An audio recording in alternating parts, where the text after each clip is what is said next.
آپ تمام دیکھنے اور سننے والوں کو السلام علیکم۔ میرا نام ہے سیم اور آپ لوگ دیکھ رہے ہیں چینل ہسٹرولوجی۔ ناظرین، جیسا کہ آپ لوگ جانتے ہیں کہ سائنسدانوں کے مطابق ہماری یہ پوری کائنات مادے یعنی میٹر سے بنی ہے۔ میٹر سے مراد وہ چیزیں ہوتی ہیں ناظرین جو کہ جگہ لیں یا پھر وزن رکھتی ہیں۔ باقی تمام عناصر اس کائنات میں غیر مستحکم ہیں کیونکہ وہ تھوڑے سے ہی وقت کے لیے موجود ہوتے ہیں، جن میں سے ایک اینٹی میٹر ہے جو کہ بہت زیادہ نایاب، خطرناک اور اتنا ایکسپینسو مطلب مہنگا ہے کہ شاید آپ تصور بھی نہیں کر سکتے۔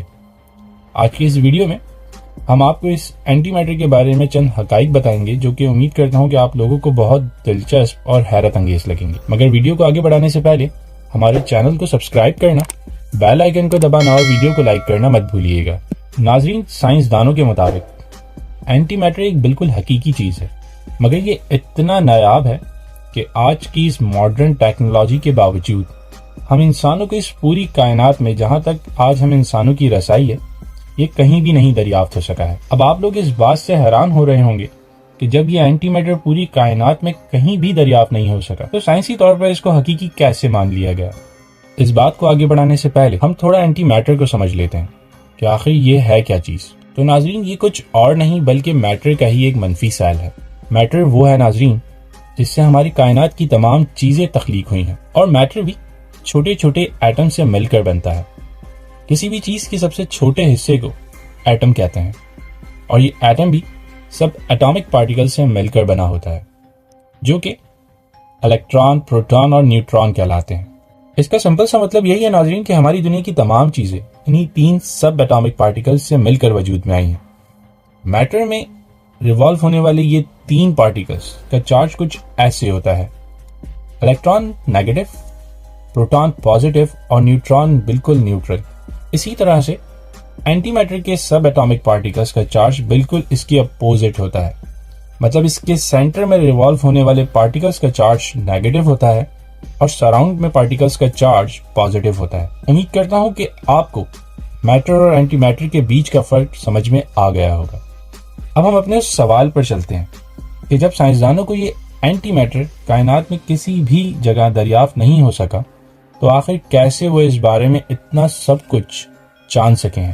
تو ناظرین، اس کہانی کی شروعات 1905 میں شائع ہونے والے ایک تھیوری مطلب نظریے سے ہوئی تھی، جس میں آئنسٹائن نے کوانٹم میکینکس کی مشہور ایکویشن E=mc² کے ذریعے جگہ اور وقت، توانائی اور بڑے پیمانے مطلب خلا کے درمیان تعلق کی وضاحت کی تھی، جس میں آئنسٹائن نے بتایا تھا کہ روشنی خلا میں کیسے سفر کر سکتی ہے۔ لیکن آئنسٹائن کی یہ ایکویشن میں ایک بہت بڑا مسئلہ تھا جسے آگے جا کر مشہور فزیشین پال ڈائرک نے حل کیا۔ پال ڈائرک کا تعلق برطانیہ سے تھا۔ پال نے اس ایکویشن میں اپنے 2 نظریے پیش کیے، E=mc² اور E=-mc²۔ مطلب پال کے مطابق جیسے 2×2=4 ہوتا ہے، اسی طرح سے -2×-2 بھی 4 ہی کہلائے گا۔ پال نے یہ نظریہ 1928 کی دہائی میں پیش کیا تھا، مگر سائنسدانوں کو اس وقت پوزیٹران اینٹی انرجی کے کوئی شواہد نہیں ملے تھے، اس لیے انہوں نے پال کے اس نظریے کو درست قرار نہیں دیا۔ پھر 1932 میں کارل اینڈرسن، جو کہ کیلیفورنیا انسٹیٹیوٹ آف ٹیکنالوجی میں ایک مشہور پروفیسر تھے، انہوں نے اپنی ایک ایکسپیریمنٹ میں الیکٹرانز ٹریک کے کچھ منفی ذرات کی نشاندہی کری جس کا ماس بالکل پازیٹیو الیکٹران جیسا تھا۔ کارل نے تقریباً 1 سال کے عرصے کے بعد اس بات کو مکمل طور پر واضح کرا کہ یہ ٹریکس دراصل اینٹی الیکٹرانز ہیں جو کہ کائناتی شعاعوں کے ذریعے ہر ایک الیکٹرانز کے ساتھ پیدا ہو رہے ہیں، اور کارل نے ان اینٹی الیکٹرانز کو پوزیٹران کا نام دیا، جس کے بعد پال ڈائرک کی تھیوری کو بھی سائنسی لحاظ سے درست مان لیا گیا۔ اس کے بعد سائنسدانوں نے اینٹی میٹر کی دریافت کی کوششوں کو بہت زیادہ تیز کر دیا، مگر اس کے شواہد ان کو اب تک کی کھوجی گئی کائنات میں کہیں پر بھی نہیں مل سکے۔ لہذا سائنسدانوں نے اسے آرٹیفیشل طور پر بنانے کا فیصلہ کیا، اور جب سے سائنسدان اس اینٹی میٹر پارٹیکل کو بنانے کی کوشش میں مصروف ہیں۔ 1995 میں سوئٹزرلینڈ میں موجود سرن وہ واحد لیبارٹری بنی جس کو اینٹی میٹر بنانے کا اعزاز حاصل ہوا۔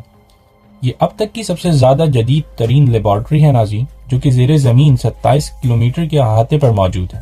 اس لیبارٹری میں دنیا کا سب سے بڑا ہائیڈرون کولائیڈر موجود ہے جس سے ہم اینٹی میٹر حاصل کر سکتے ہیں۔ یہ ہائیڈرون کولائیڈر 1 سیکنڈ میں 10 بلین اینٹی پروٹونز بنا سکتا ہے، لیکن اس کے باوجود اگر اس سے ہم 1 گرام اینٹی میٹر بنانے جائیں تو سائنسدانوں کے مطابق اس کے لیے ہمیں 1 بلین سال کا عرصہ درکار ہوگا، جو کہ بہت زیادہ طویل ہے۔ اور اب تک سائنسدان اس میں اینٹی ہائیڈروجن کی ہی مقدار جمع کر پائے ہیں، جو کہ تقریباً 1.67 نینو گرام ہے۔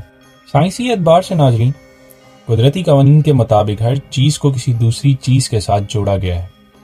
جیسے دن کو رات کے ساتھ، صبح کو شام کے ساتھ، سیدھے کو الٹے کے ساتھ، مذکر کو مؤنث کے ساتھ، ایسٹ کو ویسٹ کے ساتھ۔ دراصل یہ وہ نظام ہے جو کائنات میں سسٹمیٹیکل بیلنس بنائے ہوئے ہے۔ تو پھر ایسی کون سی وجہ ہے کہ ہم اینٹی میٹر کو کائنات کے اتنی بڑے حصے میں اب تک دریافت نہیں کر سکے؟ اس سوال پر 2 نظریے سائنسدانوں نے اب تک پیش کرے ہیں۔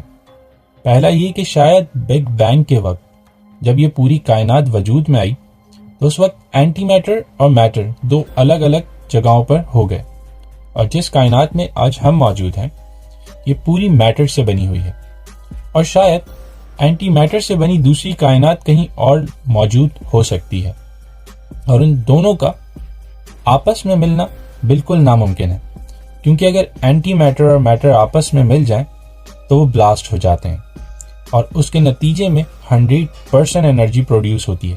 یا پھر دوسری تھیوری کے مطابق بگ بینگ کے وقت یہ دونوں ہی اینٹی میٹر اور میٹر عمل میں آئے ہوں اور آپس میں ٹکرا کر بلاسٹ ہوتے چلے گئے ہوں۔ لیکن سائنسدانوں کے مطابق جب ہر 10 کروڑ میٹر اینٹی میٹر سے ٹکرائے تو شاید ان میں سے ایک میٹر بچ گیا ہو، اور اسی سے یہ پوری کائنات وجود میں آئی۔ اسی وجہ سے ہم اپنی کائنات میں اس کو دریافت نہیں کر پا رہے ہیں۔ لیکن اگر مان لیا جائے کہ آنے والے وقت میں سائنسدان اس کو بنا لیتے ہیں یا حاصل کر لیتے ہیں تو 1 گرام اینٹی میٹر کی قیمت $62.5 ٹریلین سے بھی زیادہ ہو۔ لیکن اس کو حاصل کرنے کے بعد انسانی زندگی پر اس کا کیا اثر ہو سکتا ہے؟